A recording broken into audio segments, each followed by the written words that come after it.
নমস্কার বন্ধুরা, welcome to Snigdha's kitchen. আজ আমি আপনাদের তৈরি করে দেখাবো আমার স্টাইলে ক্ষীর বল রেসিপি। চলুন দেখা যাক। তো এর জন্য আমি প্রথমেই নিয়ে নেব 200 গ্রাম সুজি। আর এই সুজিটা একটা কাচের বাটি নিয়েছি। এই সুজিটা এখানে 200 গ্রাম সুজি নিয়েছি আর 1 কাপ জল নিয়েছি। এই 1 কাপ জল যদিও শুকনো হবে, তবু নাড়াতে নাড়াতে দেখুন জল চলে আসবে। এইভাবে আমি 3 ঘন্টা সুজিটা ভিজিয়ে রেখেছি জল দিয়ে। আর 1 লিটার দুধ নিয়ে নিয়েছি, আর দুধের মধ্যে এখানে 250 বাতাসা নিয়েছি। দুধ দিয়ে আর বাতাসা, দুধটা যখন আগে আমি ফুটিয়ে নিয়েছি, আগে অনেকক্ষণ ফুটিয়ে নিয়ে ঠান্ডা হয়ে গেছিলো, তারপরে বাতাসাটা দিয়েছি। আর এই বাতাসা দেওয়ার পরে 2টো এলাচ থেতো করে দিয়েছি। দিয়ে এবার গ্যাসের ফ্লেমটা একদম আস্তে দিয়েছি।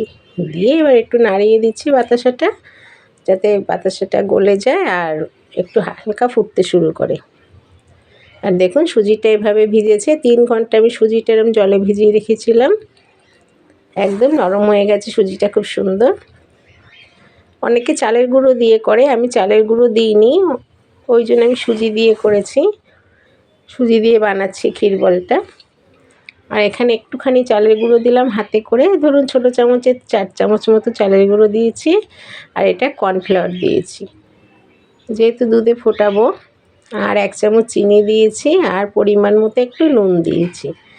দিয়ে এটাকে সুজিটাকে মেখে দেখুন একটা ডোর মতো করে নিয়েছি।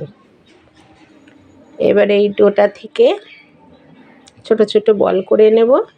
নিয়ে যে ক্ষীরটা রেখেছি সেই ক্ষীরটাই বলের মধ্যে দিয়ে দেব। এইভাবে দিয়ে দিলাম। বাটির মতো করতে হবে না, বলটা নিয়ে তার মধ্যেখানে দিয়ে ক্ষীরটাকে চিপে দিয়ে এরকম আস্তে আস্তে ধরে নিলে একটা বল তৈরি করা যাবে।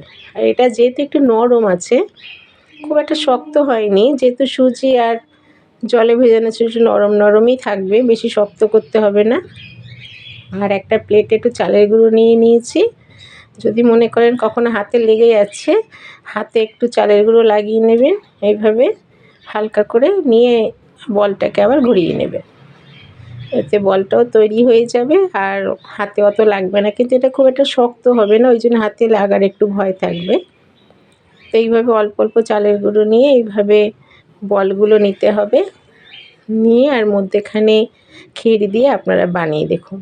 আপনারা তো অনেক ধরনের পিঠে খেয়েছেন। শীতকাল মানেই পিঠে খাওয়ার একটা সময়। তারপরে পৌষ সংক্রান্তি মানে সব বাড়িতেই হয়ে থাকে কিছু না কিছু, যে যেমন পারে। তা এটা একবার করে দেখুন, যে কোনো অনুষ্ঠানেও বলুন, এটা যদি করে নেন আপনারা, করেন, খুবই ভালো লাগবে। এটা ভীষণ টেস্টি আর খুব সুন্দর খেতে হয়।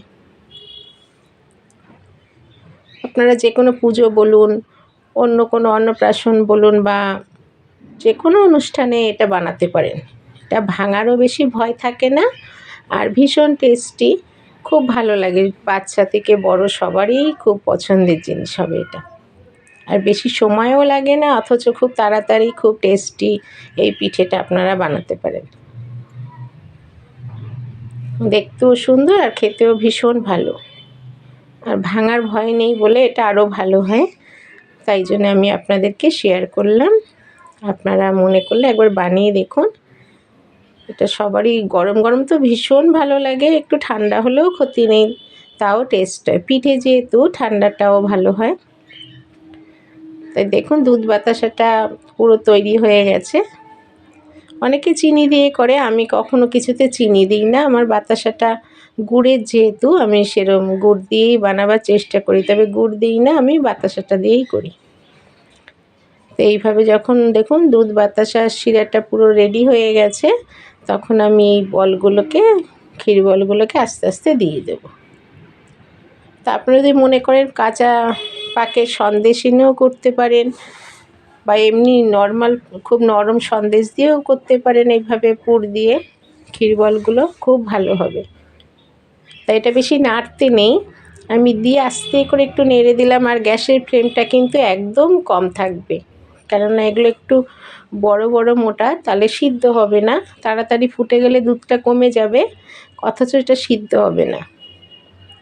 ওই জন্য গ্যাসের ফ্লেমটা কম দিয়ে দেখুন অল্প ফ্লেমে আস্তে আস্তে এটা সিদ্ধ করে নিতে হবে এভাবে। আর মাঝে মাঝে একদম হালকা নেড়ে দিতে হবে, জোরে নাড়া যাবে না, যদি ভেঙে যায় সেই জন্যে। ভাঙবে না, তবুও জোরে নাড়তে নেই যদি ভেঙে যায়। তাই এইভাবে আস্তে আস্তে ঘুরিয়ে ঘুরিয়ে নেড়ে দিতে হবে মাঝে মাঝে। তো এইভাবে 10 থেকে 15 মিনিট সিদ্ধ করতে হবে দুধের সঙ্গে পিঠেটাকে। ওই জন্য 1 লিটার দুধ নিয়েছি, 1 লিটার দুধে আমি 250 বাতাসা দিয়েছি, আর এখানে 200 গ্রাম সুজি আছে।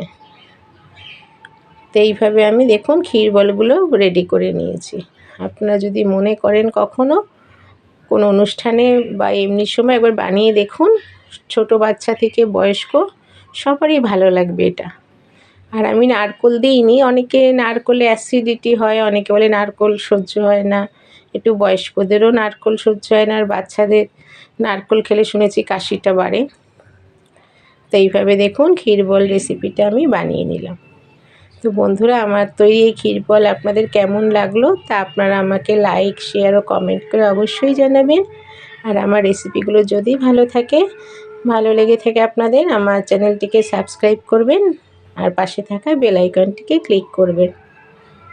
তো চলি বন্ধুরা, আপনাদের সঙ্গে আবার দেখা হবে অন্য কোনো সুন্দর রেসিপি নিয়ে। টাটা বাই, সবাই ভালো থাকবেন।